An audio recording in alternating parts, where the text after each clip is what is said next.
Hello there, I'm Thea and this is my Love Nest. Welcome and thank you so much for clicking on this video. Now that you're here, please watch it all the way to the end. A very big shout out to everybody who has subscribed to my channel so far, everybody who likes my videos, everybody who comments, and everybody who recommends my content to other people. Thank you so much, and I appreciate you. If you haven't subscribed, please do click on the subscribe button and put the notification bell on so you know every time I put up a video. And today we're talking about careers, which I believe is the most important part of your adult life, because honestly your career is what really becomes your everyday life for all of your adult life until you retire.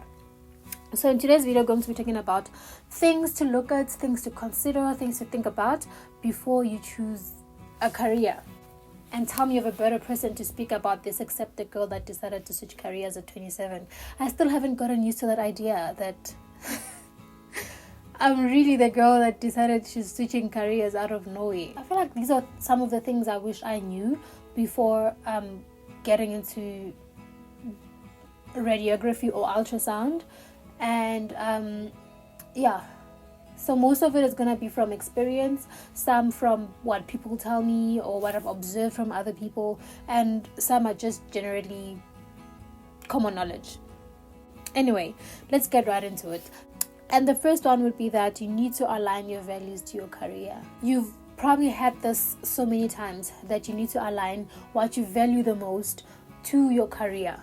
You know, if you're a Christian, for example, like myself, and you are like a devoted Christian, you're like a church girl or whatever, and then you decide you want to go and work in a strip club and be a stripper. That's an example. Values there are not aligning.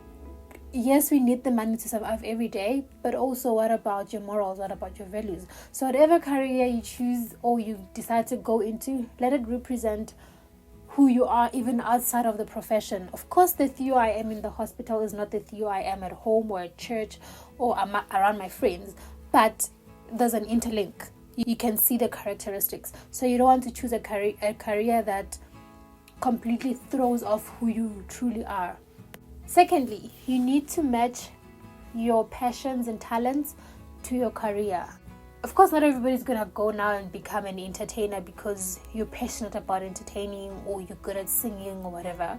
But if you know you're passionate about helping, you're passionate about teaching, you're passionate about children, you're passionate about food, you're passionate about cars, driving, those things, then you can go into a career along the lines of whatever it is that you're passionate about.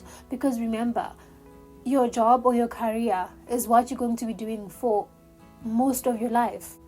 We spend 8 hours at work, some 12, some even spend 12 hours. So already that's so much time that you're spending in your career than outside of it for you to be doing something you don't love, something you're not passionate about, something you're just doing because, So align your passions and talents to your career, but also remember that not every career is going to feed out of your talent. I mean, what talent should you have for you to be a doctor? Exactly. So some careers obviously will not really consider your talents, but your passions let it be something you love, something you can wake up every morning to do and not feel like you're forced, and not feel like, when is the day coming to an end? Which is how we feel most of the time. Thirdly, think of yourself in the career you choose 10 years after graduation. So you're graduating at, let's say, 22. Think of yourself at 33. Would you still love what you're doing if you were 33 and you're in this career? At 43, would you still love it? Would you still have the energy to do it? Let's be fair. Some careers are realistic and beautiful, whatever, when you're young. But think of yourself as a 52-year-old. Would you still want to see yourself doing what you were doing at 22? Of course, there's going to be a growth within the career. There's going to be advancing and whatnot. But should there not be dramatic changes?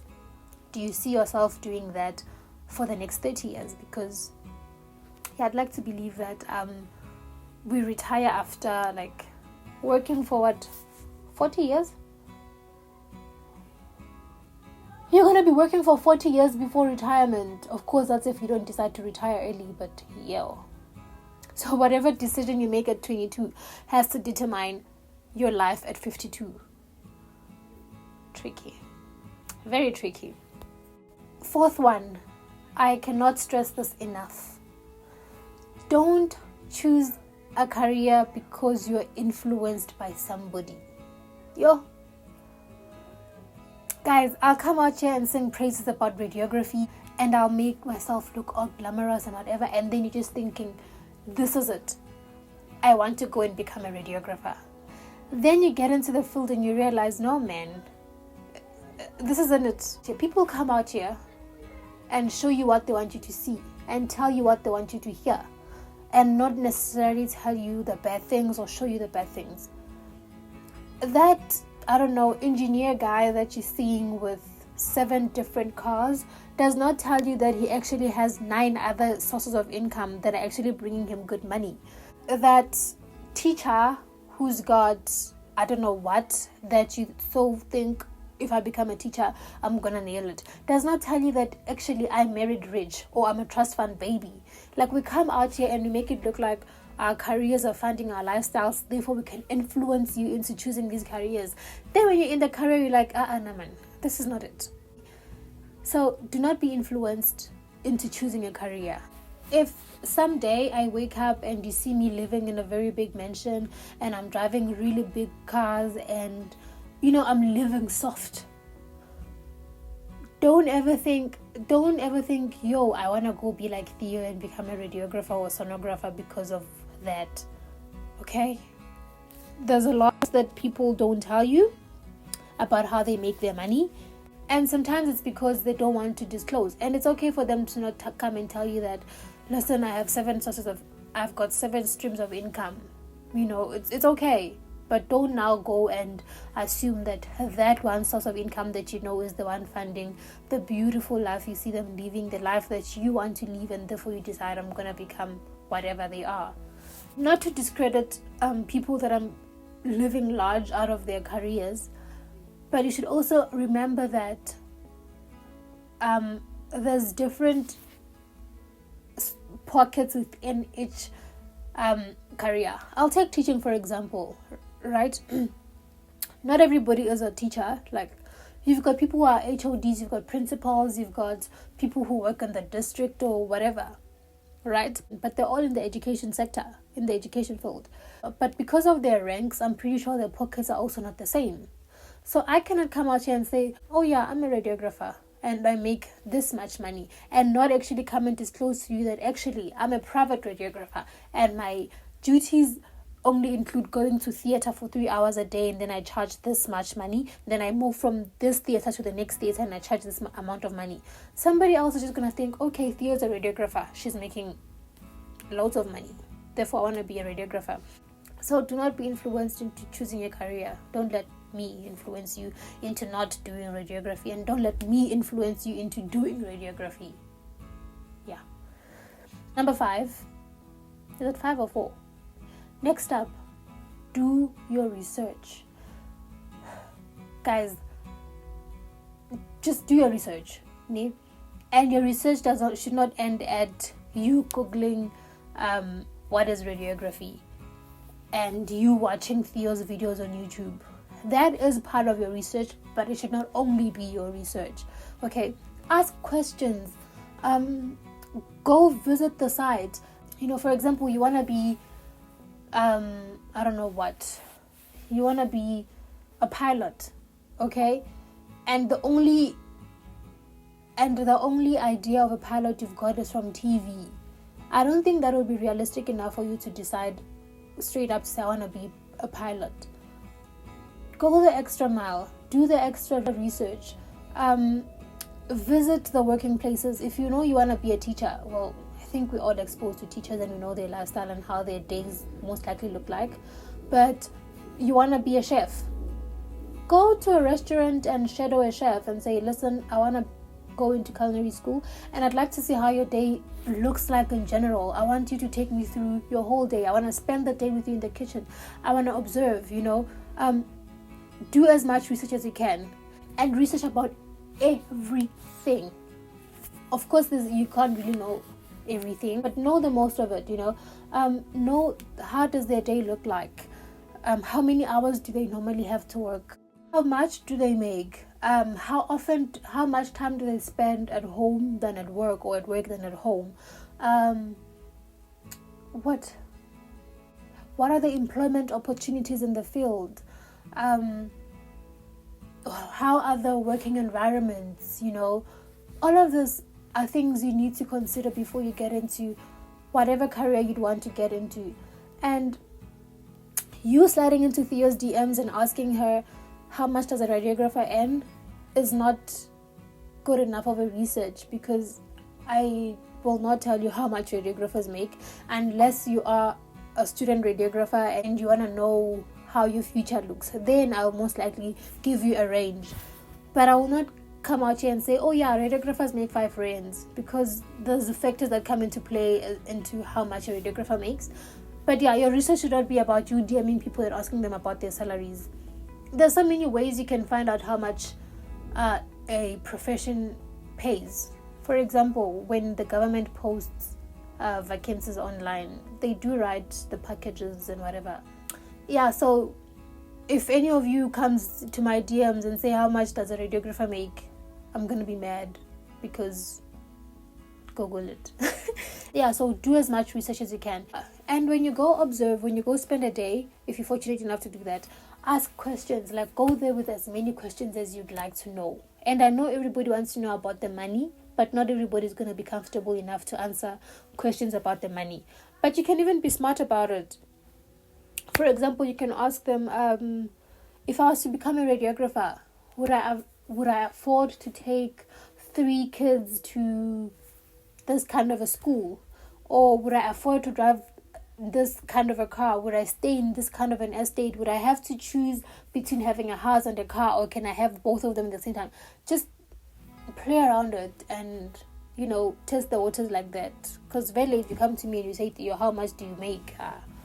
I'm Funi, I don't want to tell you. That's private information. That's sensitive information. Anyway, next up, choose somebody to look up to. Choose a role model within that profession that you want to go into. This will help you navigate and make realistic goals. Okay, I would advise that you choose a role model that is relatable to you, that is accessible. And by relatable, I mean you cannot be a female and you go choose a male role model, because your life dynamics will most likely not be the same. Your responsibilities as a female are not the same as those of a male, and what they prioritize in their life is not what you would likely prioritize. So choose a relatable role model in your career, and it should be somebody accessible. You cannot go and choose a celebrity role model. It's okay to look up to them. It's okay to look up to your celebrity role models. For example, a lawyer who is also an actor or something like that. It's okay to look up to them and make them your role model, but they're not relatable to that extent, because number one, they're a public figure. They get paid for being a public figure. Number two, they have fans. So if you're now going to drop them an email or slide in their DMs to say, hi, I'm an upcoming lawyer, I'd like you to be my role model, what are the chances of them getting back to you? Right? So you need to choose somebody relatable, somebody you can reach, somebody who can openly talk to you about things you'd like to know within the career field. But also, when you're choosing these people that you want to approach, or people that you want to look up to, people that you want to ask questions, please don't go there and bombard them and ask them things that you can find out on your own. Somebody coming to you and asking, so how long is the course? Yeah, come on. Go and ask information that you cannot easily find, or you want a personalized response to. Something like, working in a private and a public sector, what are the advantages? Don't go there and ask obvious questions or send them 500 questions at the same time. Sometimes it's overwhelming, okay? And also, you should also remember that there's probably 7 other people who are in your position who are approaching that person about the same thing you're approaching them. So be very thoughtful. Next up, don't choose a career because it sounds fancy. Like, I know it's gonna be cool to say, oh yeah, what's a fancy career? Okay, let me Google.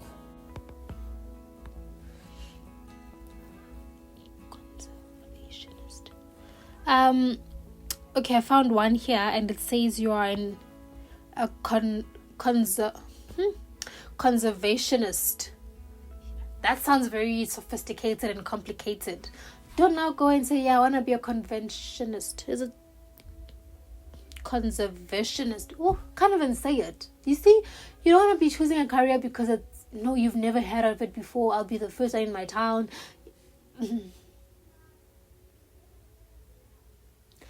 Do not. Yes, it's gonna be nice to introduce yourself as, oh hi, I'm Theo and I'm a conventionist. Whatever. But what do they do? How will your life be like? How will you survive the career 10 years from now? What are the growth opportunities within that career field? Don't go choose a career because it's fancy or it sounds fancy and whatever. And then second last, I know you always hear people saying that don't choose it's not about the money. Let's be realistic. If it wasn't about the money, we wouldn't even be going through all of these things of choosing careers, going to school, or whatever. It is about the money. So if there's money and there's employment and you're gonna love it, why not? Right? But don't let money be your top priority, because you'll be miserable and earn the money and end up committing suicide. We know so many people who are battling mental health issues because of their careers, and I'm pretty sure as you're watching this, you can think of somebody who either became suicidal or is still suicidal, or somebody who actually ended their life, or somebody who is suffering from depression, all because of their careers. So yes, the money is important and we should consider it, but also consider your well-being within that field. Are you going to be fulfilled? Are you going to be happy? Will you have peace? Peace of mind, a healthy life is what we should care more about than how much we're taking home. So think of the money, but think of you more than you think of the money. And lastly, I think this is something I needed to hear, so I put it out here for myself and everybody else who's in my shoes, basically. That it's okay to change your mind. It really is okay to start over. It's okay to say, I think I made a mistake. Like I said a couple of minutes ago, that you are 22 when you graduate, and this is a career you're going to be spending like 40 something years in. Matter of fact, you are like 17 or 18 when you choose that career, when you apply in grade 11 for that specific career. You're still a baby. You haven't gone out there. You haven't made up your mind about so many things about your life. And you're expected to pick a career that has to carry you throughout your whole life. So it's okay to get to a point and you decide, actually, no. It's okay to grow up and you realize that this does not align to me. Myself, for example, when I applied for radiography, it was everything and more that I wanted for myself. But then I grew up and I realized I want to be a family person. I want to have children. I want to have a husband. I want to come home I want to make a warm home. But then I realized that with my career, it requires me to be at work on holidays. It requires me to be at work over the night. I'd have to miss special days, and I do not want that. Therefore, we had to go back to the drawing board and say, which other alternative can we go to that will allow us to have that kind of life, So it's really okay to start over. It's okay to change your mind. It's okay to grow up. It's okay to start afresh. I mean, you only have one life, so let's experience whatever we want to experience in this one life that we've got. And at the end of the day, we're not all gonna go and choose academic careers, in the sense that we have to now go through university, graduate and whatnot. Some of us are just gonna go into entrepreneurship. Some of us will go into agriculture. Some of us will just go into, I don't know what, other things that don't necessarily require you to go and sit in a desk and get academic and get academic training or any other kind of training. So it's really okay, and don't let the pressure of people graduating get to you to say, because for a fact that academics aren't really your thing, and you don't really want to see yourself as an academia, but because everybody else around you is graduating, or your family is expecting you to graduate, therefore you're doing it, remember, it's about you, and it's for you, and it's for the rest of your life. So yeah, let's be wise, let's think about it, and let's have fun, man. I mean, doesn't have to be, your career doesn't have to be boring, your career doesn't have to be, yeah, you get what I mean. Anyway, this is it for today. Until I see you again, please continue to take care and choose your careers wisely. And if you've started a career, I hope you're enjoying it, I hope you're loving it. If you're thinking of changing, by all means, I advocate for it. If you are starting off, all the best. And yeah, until I see you again, take care and share the love. Bye.